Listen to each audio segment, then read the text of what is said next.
You are standing in the middle of a war zone, but there are no soldiers around you. No swords, no shields, no flying arrows. The battlefield is silent, yet the noise is deafening. It's the 3 a.m. ceiling stare. It's the chest-tightening panic before a meeting. It's the overwhelming sensation that you are drifting, powerless, in a world that demands you be everything, everywhere, all at once. You feel paralyzed. This isn't just modern burnout.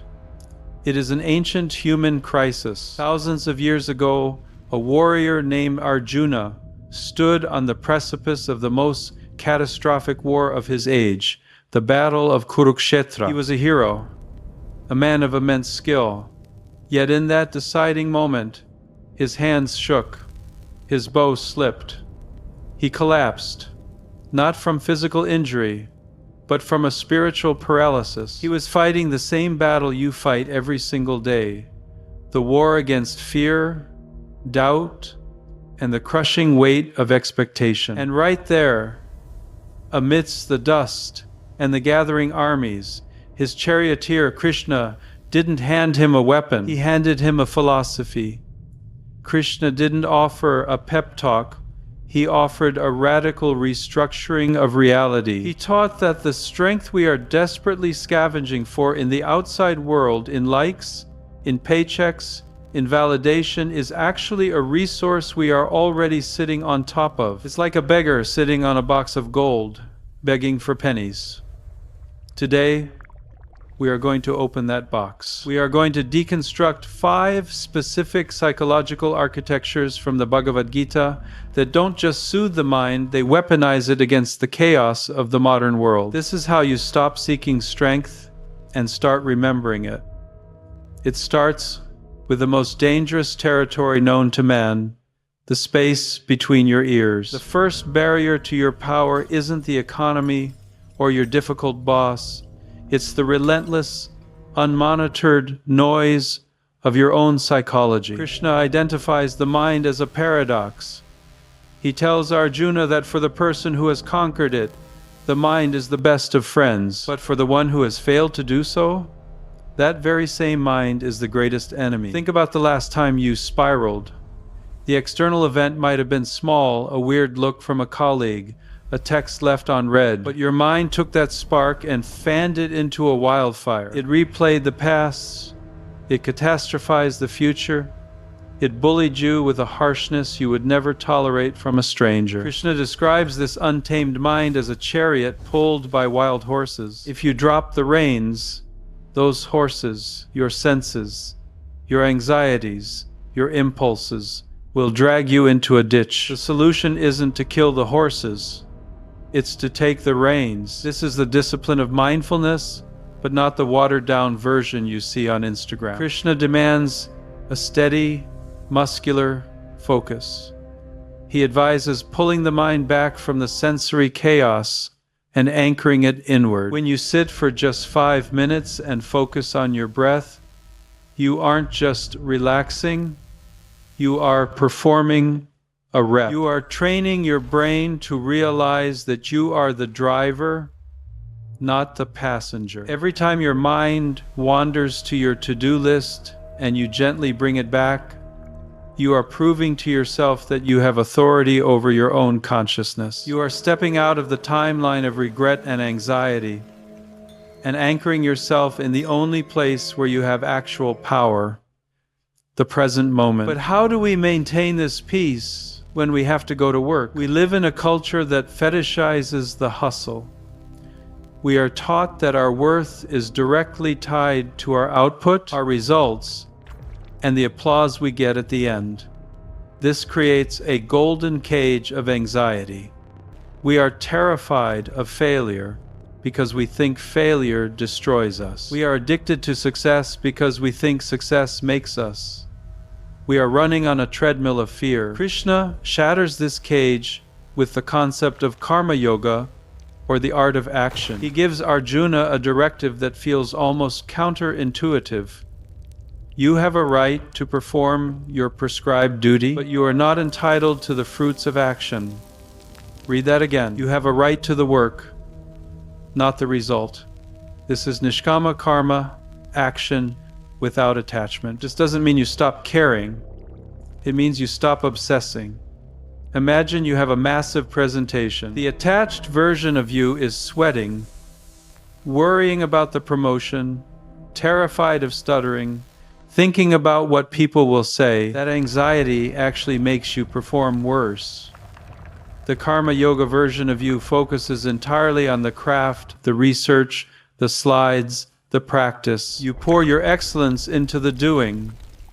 Then, when you step on stage, you offer the effort up and let the universe handle the outcome. By detaching from the result, you become bulletproof. If you win, great. If you lose, you learn. But your self-esteem is never on the line, because your self-esteem was tied to the effort, not the trophy. You find freedom in the middle of the fire. And this leads us to the hardest pill for the modern ego to swallow: the illusion of control. We plan 5 years out, we buy insurance, we curate our lives, we desperately try to engineer a reality where we are safe. But then a pandemic hits, or a layoff, or a diagnosis, and our illusion shatters, leaving us broken. Krishna proposes an antidote that requires immense courage: surrender. Now, surrender sounds like weakness to the modern ear. It sounds like giving up. But in the Gita, surrender is an act of supreme domination over the ego. It is the conscious choice to trust a higher intelligence over your own limited panic. There is a legend of Krishna lifting Govardhan Hill that illustrates this perfectly. The villagers were facing a torrential, supernatural storm sent by a vengeful god, an apocalypse of rain and thunder. They were running around in chaos, trying to save their possessions, trying to control the uncontrollable. Krishna didn't fight the storm. He simply lifted the mountain with the tip of his little finger, creating a shelter. The villagers had to stop running and just stand under the hill. They had to trust. The storm represents life's inevitable crises. The mountain is the shelter of faith. When you are stuck in traffic and you feel that rage building up, that is you trying to fight the storm. Surrender is looking at the red lights, taking a breath, and realizing that you cannot move the cars with your mind. It is saying, I have done what I can. The rest is not up to me. It is the relief of setting down a heavy, crushing weight that you were never designed to carry. Paradoxically, when you stop trying to control the universe, you finally gain control over yourself. Once you stop fighting reality, you can achieve what Krishna calls equanimity, the ability to stand in the eye of the storm. He tells Arjuna to treat happiness and distress, heat and cold, praise and blame as the same thing. They are just passing weather patterns. We tend to treat our emotions as absolute reality. If we feel sad, we are sad. If we feel like a failure, we are a failure. Krishna asks us to become the observer of the weather, not the weather itself. Think of your life like the seasons. You don't get angry at winter for being cold. You just put on a coat. You don't cling to summer, desperately begging it to stay. You enjoy the sun while it's there. Krishna lived this. He was born in a prison cell and rose to be a kingmaker. He was worshipped by thousands and cursed by enemies. He saw peace and he saw war. Through it all, he remained the same, calm, playful, wise.